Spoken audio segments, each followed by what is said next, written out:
Good morning, children. This is fifth video of third chapter, that is kinship, caste, and class. And in this video, we will discuss about gendered access to property, varna and access to property, social differences, a social contract, language, and content of Mahabharata. So all these four topics we are going to discuss in this video.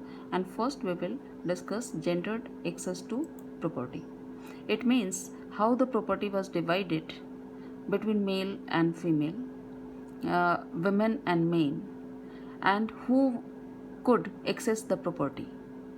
So I would like to remind you the story of Mahabharata. You must be knowing the rivalry between the Kauravas and Pandavas, and meanwhile Duryodhan invited Yudhishthir to play a game of dice, in which Pandavas lost everything: their property, gold, elephant, chariots, slaves, army, treasury, kingdom, the property of his subjects, and even his brothers, and finally himself too.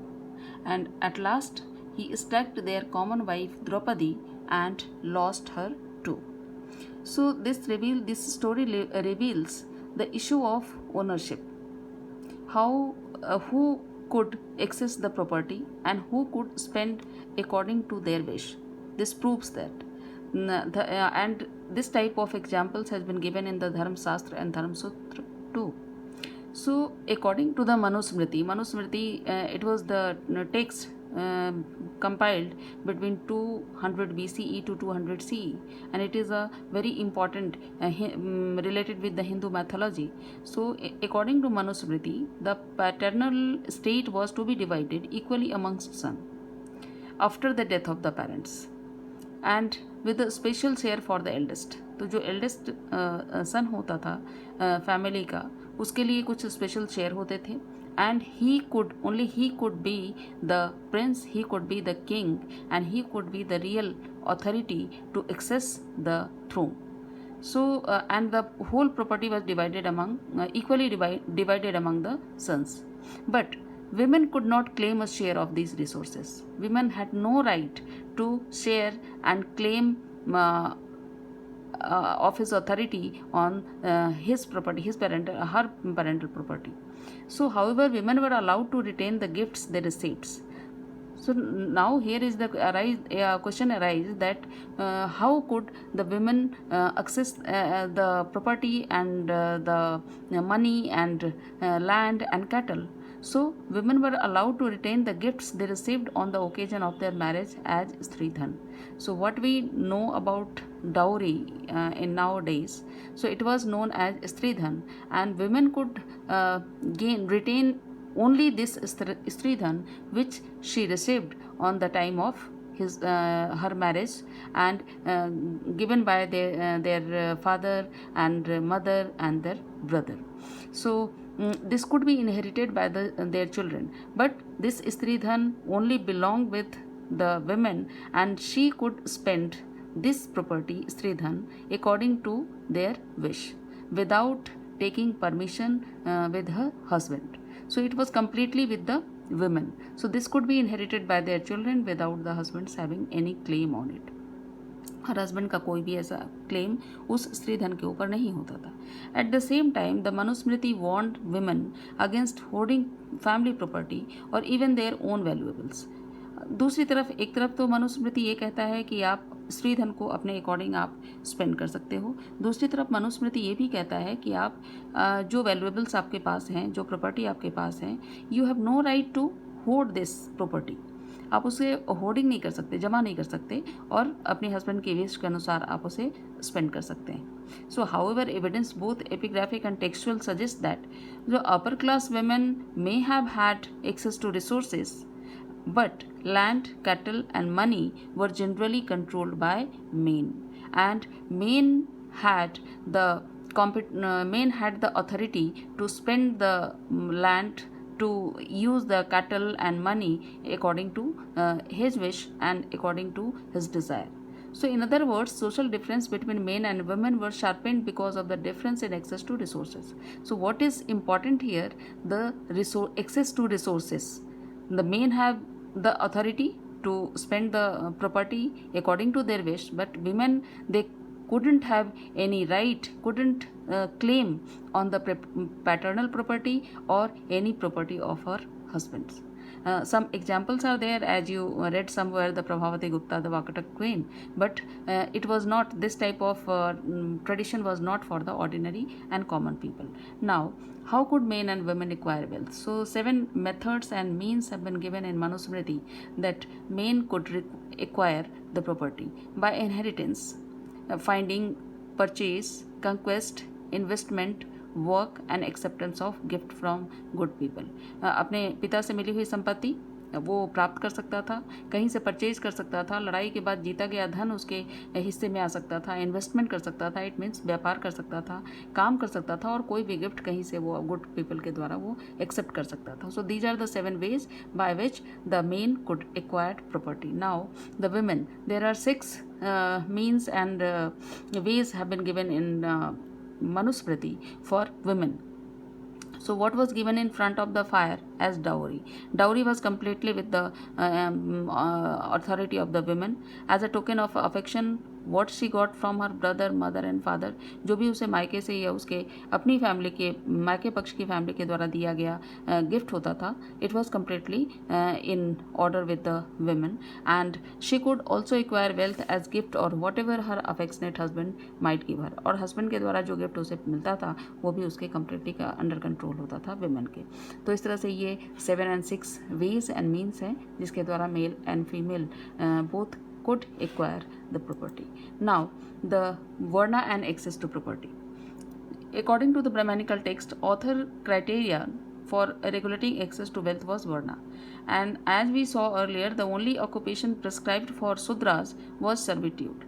As we discussed earlier, that society was divided into 4 Varna, and above 3 Varna have right to, there was a list of the occupations which they could acquire, but for Sudras there was only one work, that was servitude, and served to the other 3 Varnas.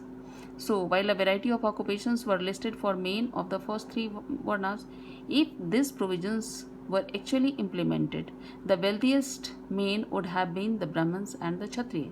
अब ये कहा गया है कि अगर ये actually implementation होता in terms का, ट्रेडिशन का, तो जो सोसाइटी का सबसे वेल्थिएस्ट रिचेस्ट पीपल होता वो कौन होता? ब्राह्मण्स होते और क्षत्रिय होते.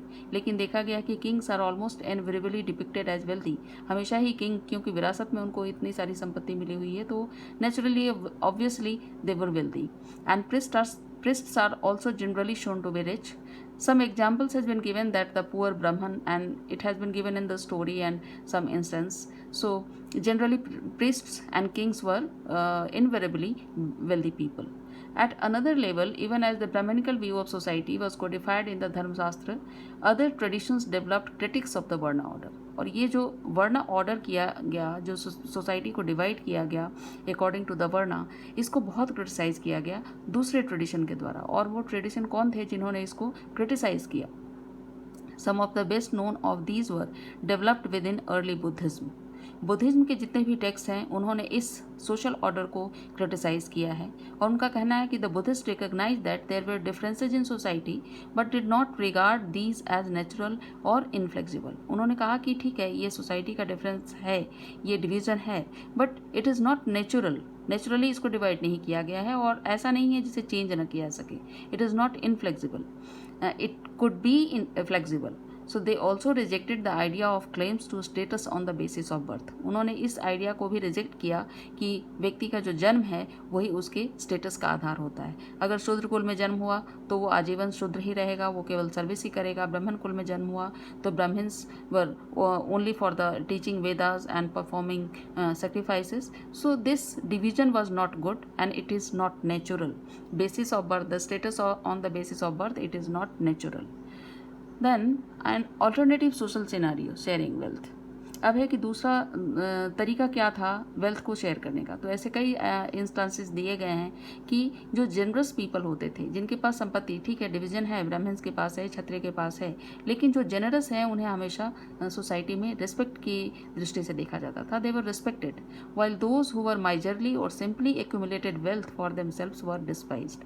तो जितने भी एग्जाम्पल इंस्टांसेस दिए गए हैं, whether it is the example of Mahabharata और other text, always the generous people always respected in the society, and the miser people always criticized and despised by the people. So only one area where these values were cherished was ancient Tamilkam. You must be knowing about Tamilkam Sangam text, where we saw earlier there were several chiefdoms around 2000 years ago. And who were these chiefdoms? They were the owner of the landed property, and amongst other things the chiefs were patrons of bards and poets who sang their praise. जितने भी birds and poets होते थे जो उनकी प्रशंसा में कुछ छंद रचते थे, कुछ कविताएं लिखते थे, उनको हमेशा ही प्रेस किया जाता था और उनको इन चीफडम के द्वारा पेट्रोनाइज किया जाता था, उनको संरक्षण किया जाता था, उनकी जितनी भी देनदारी होती थी, उनके जितने भी क्लेम्स होते थे, वो सबकी पूर्ति की जाती थी, क्योंकि ये इन चीफडम्स के पास रहते थे और उनकी प्रशंसा में ये लोग पोएम्स को क्रिएट करते थे. So poems included in the Tamil Sangam anthologies often eliminate social and economic relationship. और जितने भी poems and instances in Sangam Tamilakam में ऐड किया गया है, वो सारे सोशल एंड इकोनॉमिक रिलेशंस को रिवील करते हैं, उसे एलिमिनेट करते हैं. तो suggesting that while there were differences between rich and poor, those who controlled resources were also expected to share them. जिनके पास भी प्रॉपर्टी है उनसे ये अपेक्षा की जाती थी कि वो इस प्रॉपर्टी को सबके साथ शेयर करेंगे. अब यहाँ पे एक बहुत ही इम्पॉर्टेंट एग्जाम्पल है बुद्धिस्ट, जिसे मध्यम सुत्त पिटक में दिया गया. बुद्धिस्ट एक टेक्स्ट है सुत्त पिटक का, जिसमें बताया गया है कि जो ये मेन रूलर चीफडम्स एंड जो प्रजा है, उनकी सब्जेक्ट है, उनके बीच में एक कॉन्ट्रैक्ट है. आपको ज़रूर याद होगा कि फ्रेंच रेवोल्यूशन में रूसो ने सोशल कॉन्ट्रैक्ट करके एक बुक लिखी, जिसमें उन्होंने बताया कि जो राजा की डिवाइन थ्योरी है, divine origination, it was not practical, it is not true. तो कौन सा क्लेम उन्होंने दिया? तो रूसो ने ये बताया कि राजा और उसकी प्रजा के बीच में एक सोशल कॉन्ट्रैक्ट है, जिसमें प्रजा ये कॉन्ट्रैक्ट करती है कि हम तुम्हें टैक्स देंगे और उसके बदले में तुम मुझे प्रोटेक्शन दो. तो राजा जो बनाया गया है, जो अथॉरिटी है राजा की, that was made by the subjects, that was made by the people of the country, the people of the region, and that's why tax is a permissible, tax is legalized. क्योंकि राजा protection कर रहा है, king जो है उसे protect करता है, उसे good administration, good justice provide करता है, इसलिए उसका ये लीगल राइट है कि वो टैक्स वसूल करे और टैक्स दे. लेकिन अगर राजा उन्हें कोई भी प्रोटेक्शन नहीं देता तो उनका कोई राइट नहीं है कि वो टैक्स राजा से वसूल करें. ये सोशल कॉन्ट्रैक्ट दिया रूसो ने. और यहाँ भी सुत्त पिटक में ऐसे ही किसी इंस्टेंस की, इसे ऐसे ही किसी उदाहरण को इंगित किया गया है. सो ऑल स्टार्टिंग समय में they suggested that originally human beings did not have fully evolved bodily form. Sutta Pitaka में बताया गया कि शुरुआत में जो ह्यूमन बींग्स थे वो बहुत ही ज़्यादा डेवलप्ड नहीं थे और न ही उनके पास ऐसे रिसोर्सेज थे.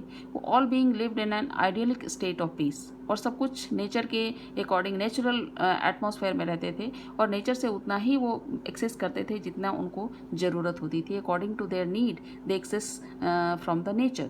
सो however there was a gradual deterioration of this state as human beings became increasingly greedy, bitter and deceitful. जैसे जैसे ह्यूमन बींग डेवलप करते गए वो डिटेरियोरेशन होता गया उनमें, वो ग्रीडी होते गए, बिटर होते गए और डिसेटफुल होते गए. और तब उन्होंने ये डिसाइड किया कि what if we were to select a certain being who should be wrathful when indignation is right. तब उन्होंने कहा कि कोई व्यक्ति ऐसा होना चाहिए जो सही निर्णय ले सके कि कौन गलत है और कौन सही है, और हम उसके इस काम के लिए हम उसे प्रोपोर्शन ऑफ द राइस देंगे, क्योंकि rice was the staple food at that time. So they decided to we will give him in return a proportion of the rice as a tax chosen by the whole people. He will be known as महासामंत.